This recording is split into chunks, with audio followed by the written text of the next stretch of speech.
We know caves are returning in Pikmin 4, as was revealed in the title's first gameplay trailer, but we know surprisingly little about them. We know that, like their Pikmin 2 counterparts, they once again seem to be secondary areas you visit via access points in the overworld, and that they are much more restricted and limited spaces compared to the surface that makes up the other portion of the gameplay. We know that they once again have bosses, new and returning, and we know that Ochi, a leader, and their Pikmin crew will be making their way into the depths. Based on context, we may also presume that they contain rewards such as treasures or castaways, and we can speculate that purple, white, and perhaps even ice Pikmin will be obtainable there. But outside of this, what else do we know? What is present in Pikmin 2 caves that we have yet to see? Are the caves in Pikmin 4 randomly generated like their Pikmin 2 predecessors? Is there no time limit? And what of the new Pikmin types that are in Pikmin 3 and onwards? What will they do in caves?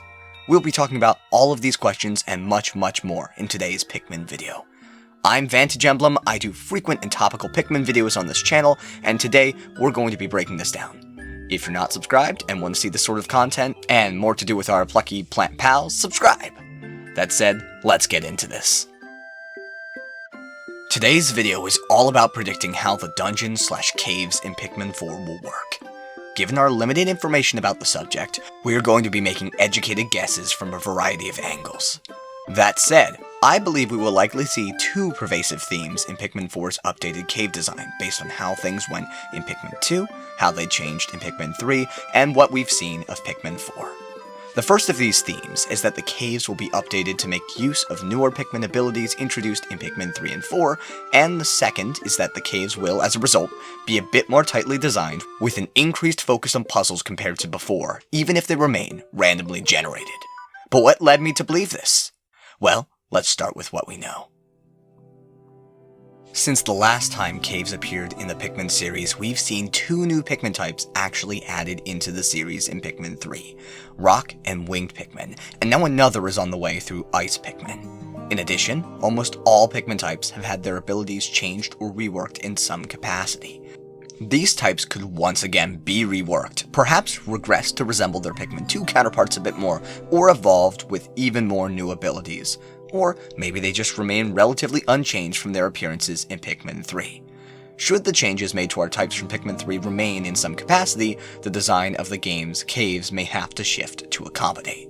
To fully explore this, let's break down some of the Pikmin types, starting with the first Pikmin type encountered in Pikmin 3, Yellow Pikmin. In this title, these types retain their electricity immunity from Pikmin 3, and though the hazard is no longer lethal, it's decidedly been expanded. Yellow Pikmin can connect together to complete circuits and power electrical objects, specifically lights. These lights affect the environment dynamically, allowing certain plants to grow and driving off certain photosensitive enemies. These lights even allow the yellow onion to grow underground. These electric powering puzzles are key to the function of many underground areas in Pikmin 3. If Pikmin 4 sees this mechanic returning in its caves, it could certainly lead to a handful of puzzles using it. Given the nature of lighting up spaces with this mechanic, it's going to need to be done in dark areas. While it could be used in night mode, it also makes sense that it could be underground. And we can assume that this sort of mechanic could return since the yellow Pikmin from Pikmin 4 already at least retain their electricity immunity, given that electric gates can be seen returning in the trailer. Puzzles like this, however, run into a major problem underneath caves: the limited supply of Pikmin inside of these dungeons. Players may only bring in 100 Pikmin into a cave in Pikmin 2, only able to get more via Bulbmin and Candy Pop Buds. If a player loses too many yellows, they could get stuck in a situation where they can't power the circuit, and this leads me to believe, should this mechanic be used, it may be placed alongside generous golden Candy Pop Buds, much like how it is in the Fossbat Cave in Pikmin 3.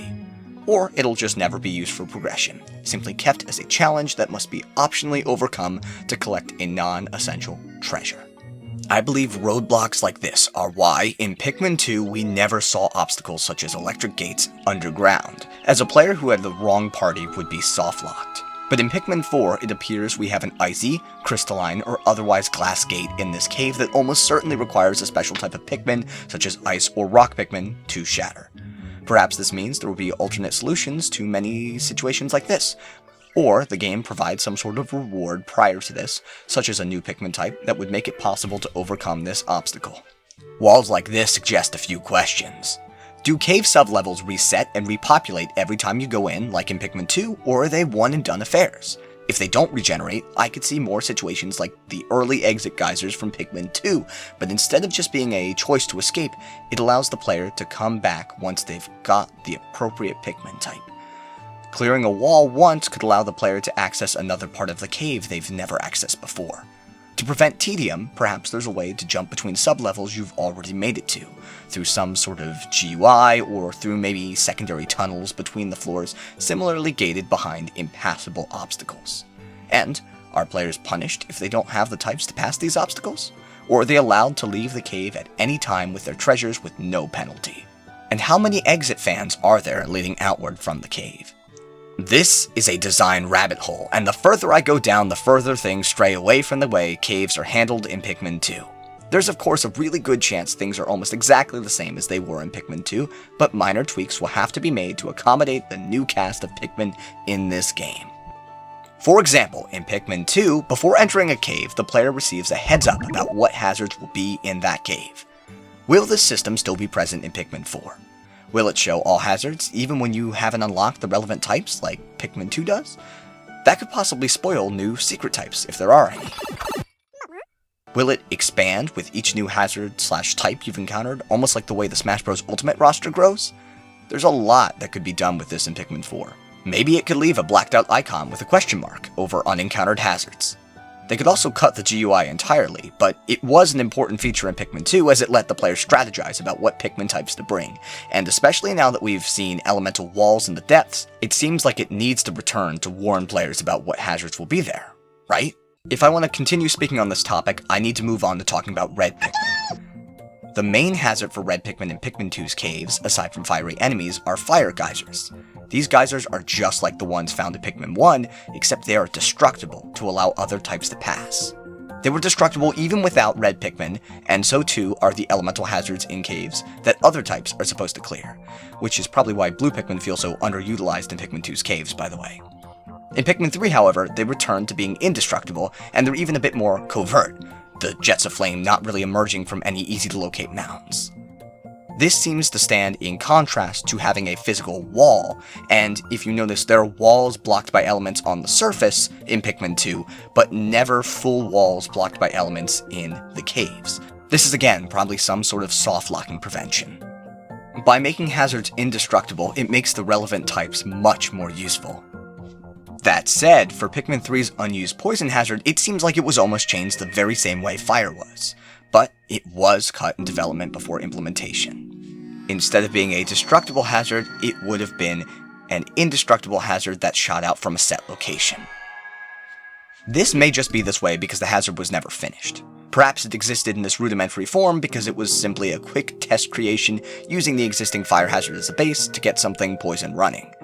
But, either way, it seems like, in the game files, it is a non-destructible hazard. And, just to add to the complexity, this also happened to electricity. In Pikmin 2, electricity is an insta-kill but destructible hazard.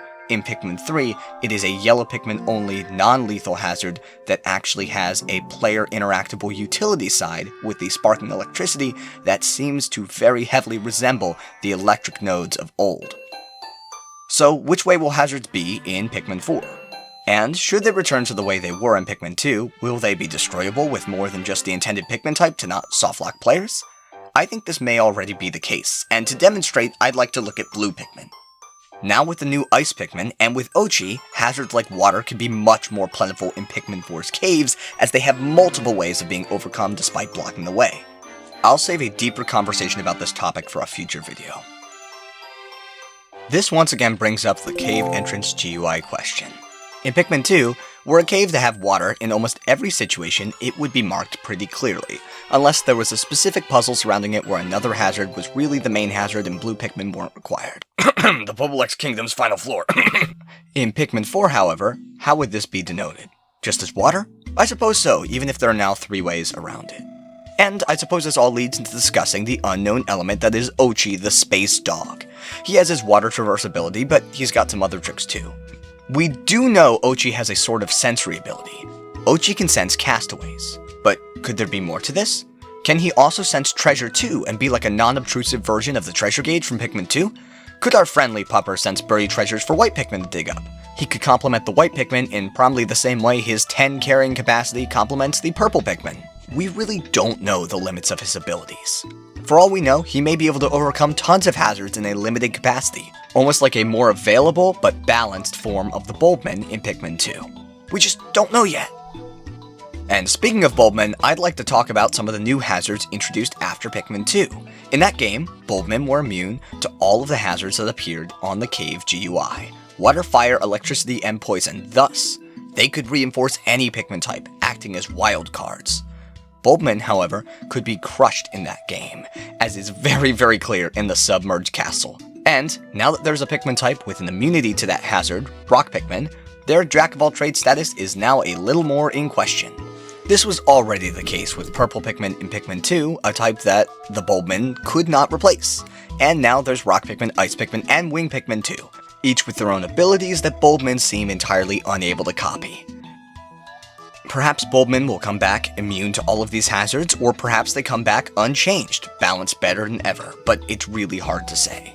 There's actually a commonality between the 4 types that Bulbmin have a hard time emulating. These types are actually very useful for puzzles, especially when used together. As mentioned in the Nintendo Power podcast video on Pikmin 4 immediately following the gameplay trailer, it seems like players can combine the different abilities of Pikmin types by using them together.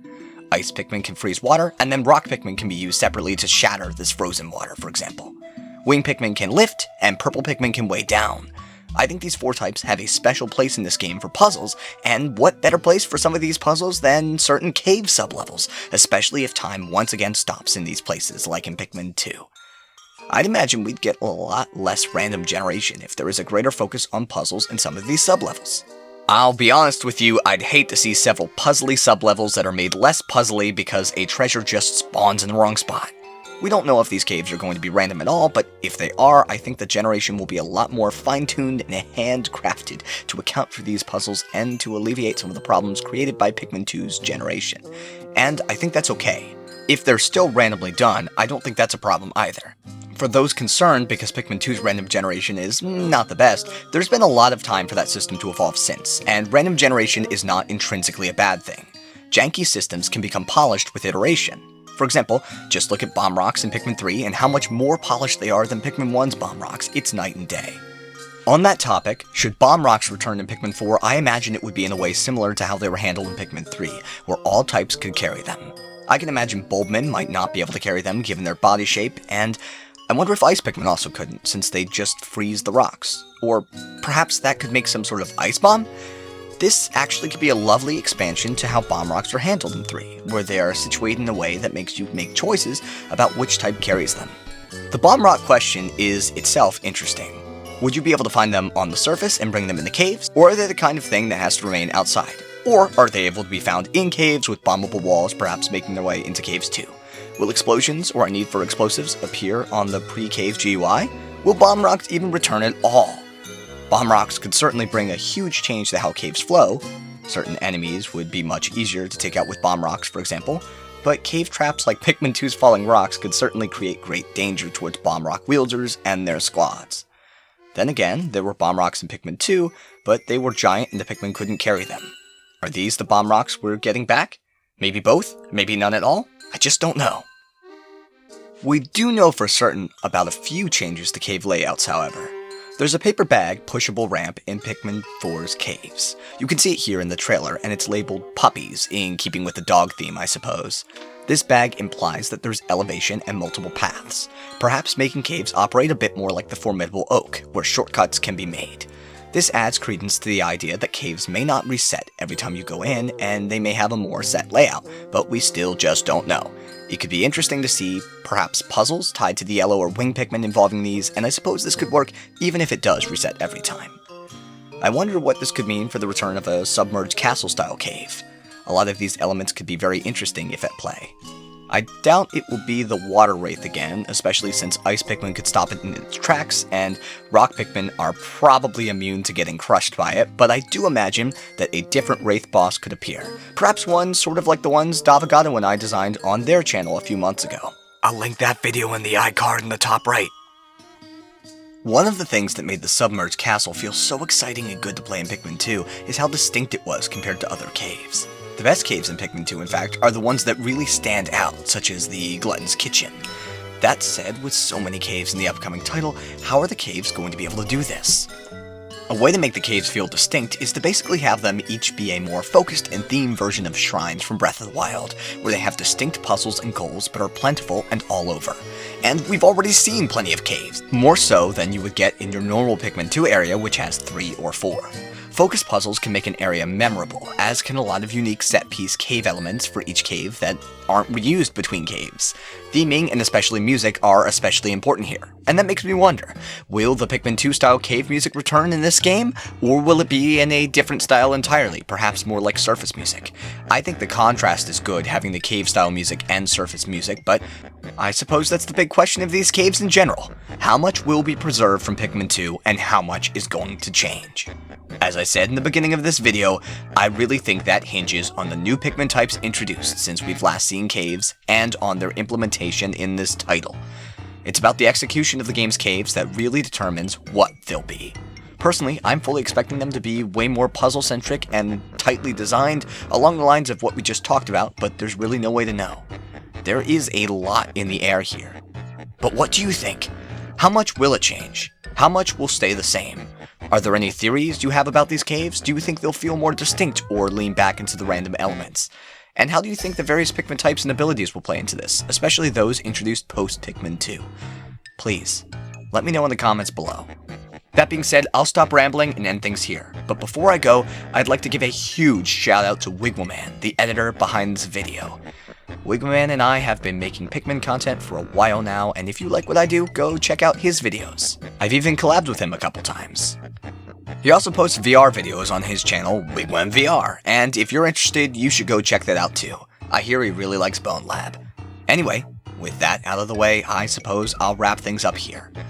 My name is Vantage Emblem, thank you so much for watching, I am so excited for Pikmin 4, and I hope you are too.